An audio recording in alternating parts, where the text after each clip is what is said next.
नाज़रीन, वो बरतानिया की मशहूर शख्सियत मार्को पेपर वाइट का बेटा था। सोने का चमचा मुंह में लेकर जन्म लिया और घर में पैसे की रेल पेल देखी, लेकिन गलत गैदरिंग की वजह से नशा समेत मुख्तलिफ अखलाकी बीमारियों में पड़ गया। वो सिर्फ 13 साल की उम्र में मुनशियात की लत में बुरी तरह मुब्तला हो गया। Marco Pepper White TV programme Big Brother के मेजबान और बरतानिया के सबसे मशहूर शेफ हैं।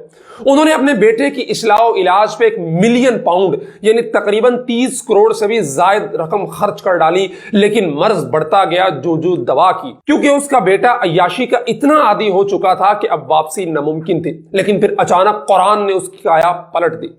कबूल इस्लाम के बाद इंटरव्यू में उसने अपनी अय्याशी का तज़किरा करते हुए बताया कि वो 2-2 माह 5 स्टार होटल्स में पड़ा रहता था। नशे का इतना आदी था कि एक मरतबा उसने सिर्फ 1 ग्राम कोकीन के लिए 27,000 पाउंड यानी 83 लाख रुपए की रोलेक्स घड़ी सिर्फ 100 पाउंड में बेच दी। वो 3 साल तक एक से बढ़कर एक हसीन लड़की की तलाश में स्पेनिश जजीरे इल्बिजा में मुकीम रहा। ये जजीरा दुनिया भर के अय्याशियों का पसंदीदा मकाम है। उसने बताया कि वो बिल्कुल आउट ऑफ कंट्रोल था।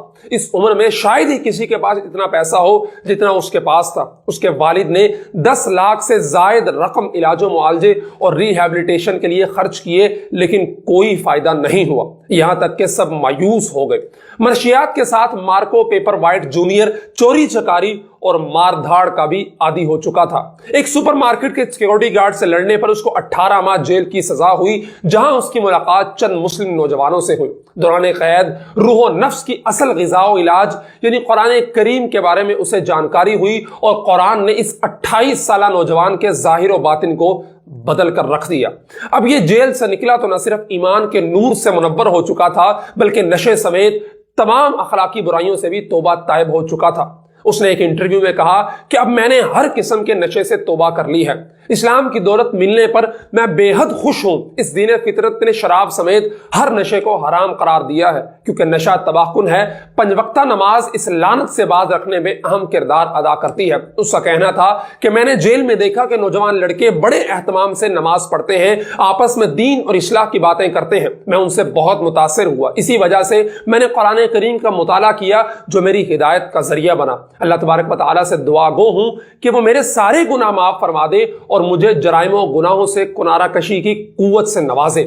नाज़रीन, ये तब्दीली इस्लाम की बरकत से रोनुमा हुई, कुरान की बरकत से रोनुमा हुई। जो कुरान जिसको अल्लाह तबारक व तआला ने शिफाउन लिन्नास करार दिया है, ये वो कुरान था जिसने एक मशहूर मारूफ शख्सियत की ऐसी औलाद जो मनशियात और बुरी सोहबत की सख्त तरीन आदी हो चुकी थी, अय्याश परस्त हो चुकी थी, लेकिन फिर कुरान की रूहानी ताकत ने उसकी जिंदगी के अंदर वो टर्निंग पॉइंट लेकर आई जो उसका बाप लाखों डॉलर्स खर्च करने के बावजूद नहीं लेके आया था। बतौर मुसलमान हमारे लिए फख्र की बात है और एक इज्जत का मकाम है कि अल्लाह तबारक व तआला ने हमें वो किताब दी है जो राह हिदायत है, जो नूर है, जो हमें तमाम बुराइयों से, जो हमें तमाम दलदलों से निकाल कर अल्लाह तबारक व तआला से हमारा ताल्लुक जोड़ती है। मार्को पेपर वाइट के बेटे की यह कहानी हमें सबक देती है कि हमें इस दुनिया के अंदर और आखिरत के अंदर कामयाबी हासिल करनी है तो हमें अपना ताल्लुक कुरान के साथ मजबूत बनाना होगा।